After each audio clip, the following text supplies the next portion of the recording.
Hello students, আমি Kunal sir. Enlightening history YouTube channel এবং Facebook পেজে তোমাদের প্রত্যেককে স্বাগত জানাচ্ছি। তবে আজকের এই ভিডিওর বিষয়বস্তু কোনো সাজেশন না, কোনো অ্যানালিসিস ভিডিও এটি না, কোনো টপিক নিয়েও আলোচনা আমরা করব না ইতিহাসের। তবে আমরা এই ভিডিওতে কয়েকটি বিষয় নিয়ে আলোচনা করব, যে বিষয়গুলি খুব জরুরি বিষয় এবং সেগুলো নিয়ে আলোচনা করা দরকার। তোমরা প্রত্যেকেই জানো যে গত 2রা মে ওয়েস্ট বেঙ্গল বোর্ডের তরফ থেকে মাধ্যমিকের ফলপ্রকাশ করা হয়েছে এবং আগামী 7ই মে উচ্চ মাধ্যমিকেরও ফলপ্রকাশ হবে। আরও অন্যান্য যেসব বোর্ড আছে, সিবিসিএসসি বা আইসিএসসি, সেই সব বোর্ডেরও ফলপ্রকাশ সামনের কিছুদিনের মধ্যেই হয়ে যাবে, সেটা মাধ্যমিক হোক অথবা উচ্চ মাধ্যমিক হোক। কিন্তু যে সকল ছাত্রছাত্রী মাধ্যমিকের ফলাফল ইতিমধ্যে বেরিয়ে গেছে, তারা ইতিমধ্যে চিন্তা শুরু করেছো বা কেউ কেউ হয়তো ঠিকও করে নিয়েছো কোন কোন সাবজেক্ট তোমরা সাবজেক্ট কম্বিনেশনে রাখবে। কারণ তোমরা প্রত্যেকে জানো যে একাদশ শ্রেণীতে বা 11th ক্লাসে গেলে তোমাদের সাবজেক্ট চুজ করতে পারো তোমরা, এবং তোমরা সেই অনুযায়ী তোমাদের মন পছন্দের সাবজেক্টগুলোকে তোমরা নিতে পারো। আমি তোমাদের মন পরিবর্তনের কথা একবারও বলবো না, তবে আমি তোমাদের কিছু বেটার অপশান দিতে পারি, সেই নিয়েও এই ভিডিওটি। একটু তোমরা ভিডিওটি শেষ অবধি দেখো, আশা করছি তোমরা এই ভিডিও থেকে ভালো কিছু নিয়ে যেতে পারবে। তোমাদের যাদের মাধ্যমিকের ফলপ্রকাশ হয়ে গেছে এবং যেসব অন্যান্য বোর্ডের আগামী দিনেও ফলপ্রকাশ হবে, তাদের মধ্যে অনেকেই তোমরা সায়েন্সে যাবে এবং অনেকে তোমরা কমার্সেও যাবে। আমি এই দুটি জনরা নিয়ে কোনো কথা বলবো না, কারণ এই দুটি জনরা আমার জ্ঞাতব্য কিছু নেই বা আমি এর সম্পর্কে সেরকম বিশেষ কিছু জানি না। কিন্তু আমি যে জনরাটা সম্পর্কে জানি সেটা হচ্ছে আর্টস। যে সকল ছাত্রছাত্রী ঠিক করেছো মাধ্যমিকের পর যে আর্টস নিয়ে পড়বে, তাদের কি কি সাবজেক্ট কম্বিনেশন হতে পারে বা কেমন সাবজেক্ট কম্বিনেশনে তোমাদের ভালো ফল হতে পারে উচ্চ মাধ্যমিকে, সেই সম্পর্কে কিছু আলোচনা আমরা করছি। তোমরা এটা নিশ্চয়ই জানো বা সিনিয়রদের কাছ থেকে, দাদিদের কাছ থেকে এটা নিশ্চয়ই জেনে গেছো যে তোমরা যে জনরাতেই যাও, তোমরা যে সাবজেক্ট কম্বিনেশনই সেট করো নিজেদের জন্য, নিজেদের পছন্দের সাবজেক্টগুলোকে, সেখানে বাংলা এবং ইংরেজি তোমাদের কম্পালসারি। ওয়েস্ট বেঙ্গল বোর্ডের ক্ষেত্রে বলছি কথাটা আমি, বাংলা এবং ইংরেজি তোমাদের আবশ্যিক সাবজেক্ট বা কম্পালসারি সাবজেক্ট। এর বাদে আরও 4টে সাবজেক্ট, 3টে মেন সাবজেক্ট এবং একটি ফোর্থ সাবজেক্ট তোমাদেরকে চুজ করতে হয়।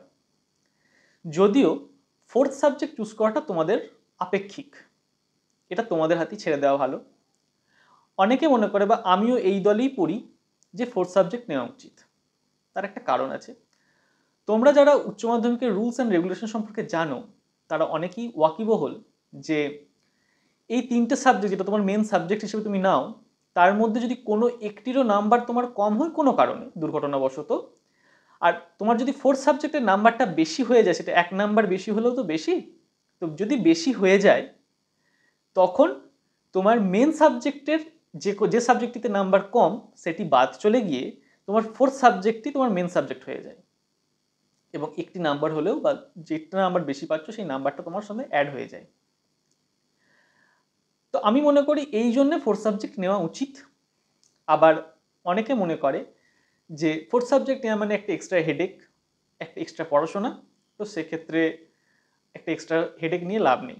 অনেক তো হলো, মাধ্যমিক অবধি অনেকগুলো সাবজেক্ট এনে এসেছি, আর ভালো লাগছে না, 11 থেকে একটুখানি এই 5টা সাবজেক্ট, 2টো আবশ্যিক সাবজেক্ট বা কম্পালসারি সাবজেক্ট এবং 3টে মেন সাবজেক্টই পড়াশোনা করব। এটা তোমাদের উপরে আমি ছাড়ছি।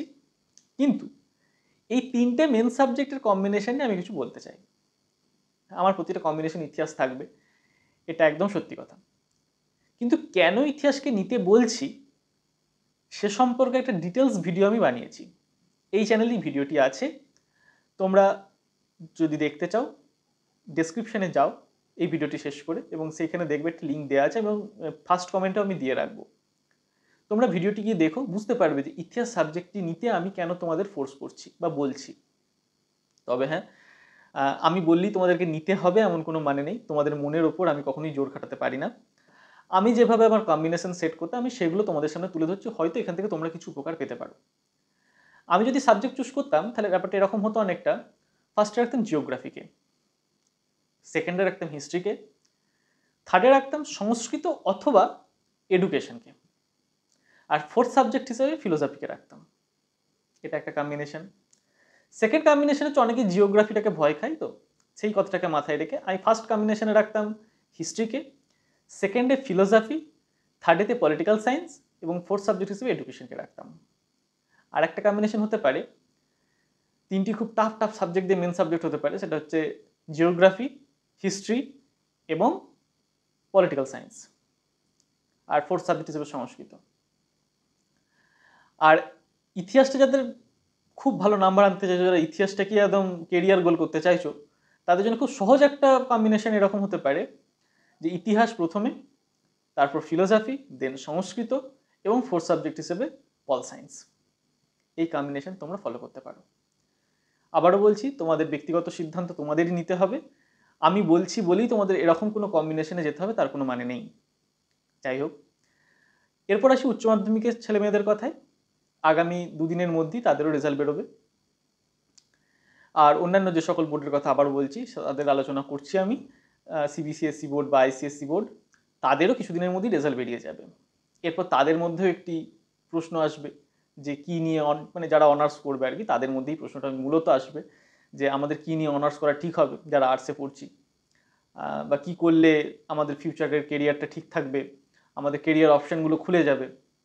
আমি তোমাদেরকেও বলছি, যাদের মনে হচ্ছে যে ইতিহাস নিয়ে কোনো কেরিয়ার অপশন হতে পারে কিনা, উচ্চ মাধ্যমিকটাতে ইতিহাস নিয়ে নিয়েছিলাম একটা সাবজেক্ট হিসেবে, কিন্তু ফিউচারে পড়বো কিনা, তারা প্রত্যেককে আমি ডেসক্রিপশানে ভিডিওটি লিঙ্ক দিয়ে দেবো, তোমরা গিয়ে দেখো।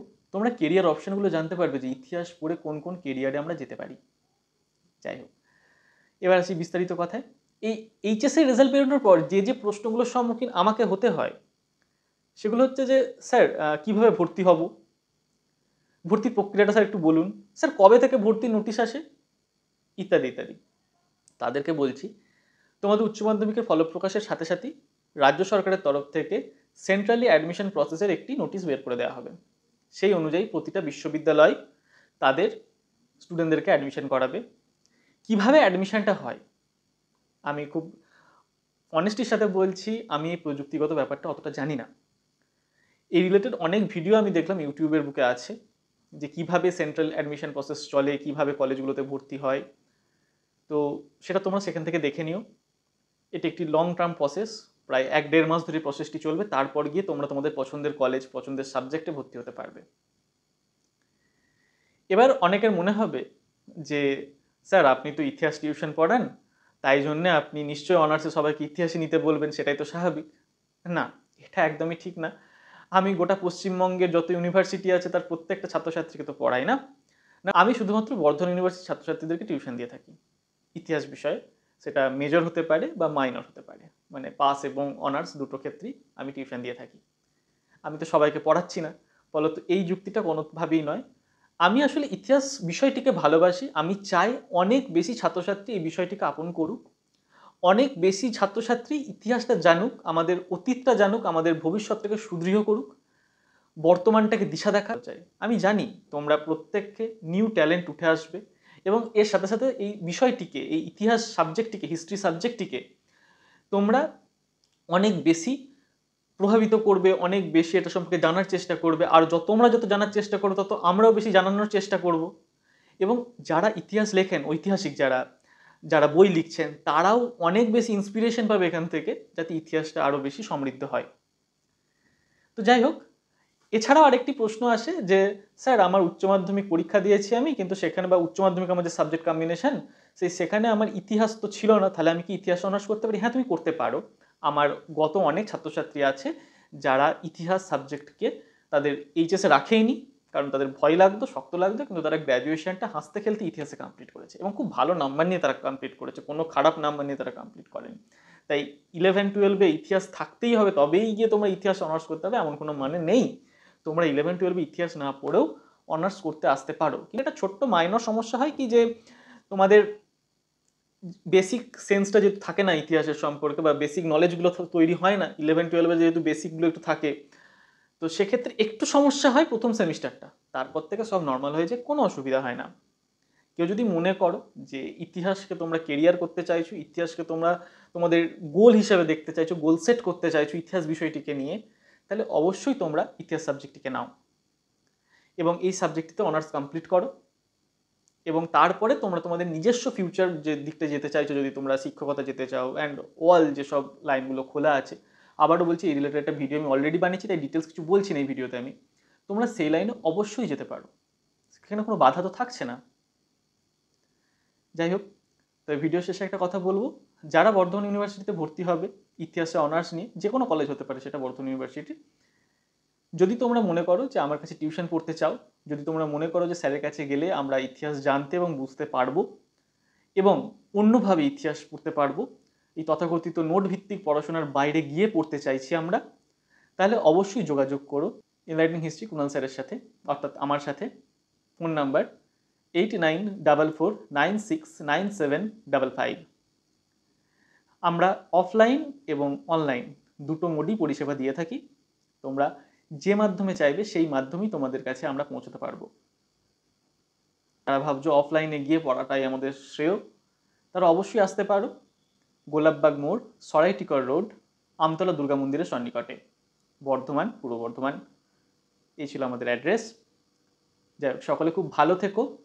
আর আগামী দিনে যে এইচএসের রেজাল্ট বেরোচ্ছে 7 তারিখ, এবং অন্যান্য বোর্ডেরও আগামী দিনে বেরোবেই, তাদের প্রত্যেককে এই ভিডিওর মাধ্যমে আমার বেস্ট অফ লাক। তোমাদের ফল খুব ভালো হবে এবং তোমরা যারা ইতিহাস সাবজেক্টে অনার্স নিয়ে ভর্তি হবে, তারা যে ভবিষ্যতে ইতিহাসকে একটি নতুন দিশা দেখাবে, সে ব্যাপারে আমি যথেষ্ট কনফিডেন্স রাখি। যাই হোক, আজকে ভিডিও এখানেই শেষ করছি। আবারও দেখা হবে অন্য কোনো দিন অন্য কোনো বিষয় নিয়ে।